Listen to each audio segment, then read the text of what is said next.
yo'lning ikkita polosasi bor, ko'rib turganingizdek. Ana shu ikkita polosani, bitta polosasini pullik parkovkaga berib yuborishga men mutlaq qarshiman. Sababi bu sun'iy tirbandlikni kelib chiqishiga zamin yaratyapti. Eng achinarlisi, mana bu ikkinchi polosadan jamoat transporti ham harakatlanyapti. Bu esa ayniqsa ertalab juda ham katta tirbandlikni va asab buzarlikni, odamlar ishga kech qolib borishiga sabab bo'lyapti. Mana bu joyda avvallari mashina turar edi.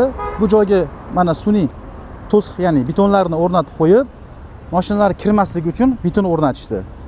Va mana bu joyga chizib parkovkalarni va pulli parkovka qilib qo'yishdi. Men bunga qarshiman. İnsanlarni, ya'ni hozir haydovchilarni fikrlarini o'rganamiz. Qani ular nima fikrda ekan?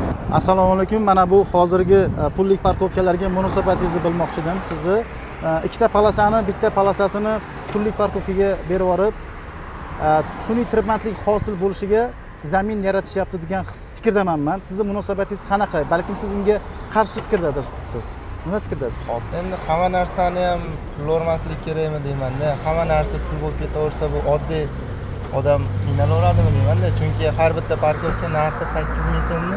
8000 so'mdan 3-4 soat 3-4 ta joyda tursangiz, почти bir kunlik qora mehnat qilgan odamning pulini teng yarmi ketib qolyapti-da.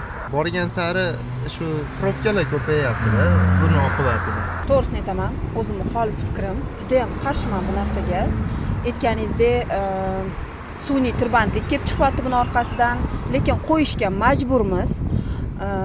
Ertaga orqasidan rasmga olib xodimlarimiz, tegishli xodimlar orqamizdan jarima yubormasliklari uchun majbur bo'lyapmiz shu pulli parkovkalarga qo'yishga. Lekin ko'rib turibsiz, oldida hozir bardyor qo'yilgan, bardyor yonida ham joy bor qo'yishga, mashinalarni qo'yishga. Lekin afsuski, kirgizib qo'yishga joy bor. Hozir ko'rishingiz mumkin.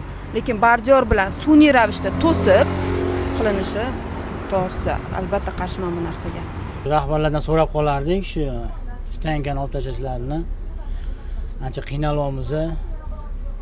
Yo'lovchilar o'z vaqtida yetib bormayapti. Shu sal qiynalyapmiz. Tirbandlik. Agar iloj bo'lsa, shuni bir chora anaqasini ko'rishlarini so'rab qolardik. To'g'risini aytsam, bu yo'llarga menimcha shart emas deb o'ylayman.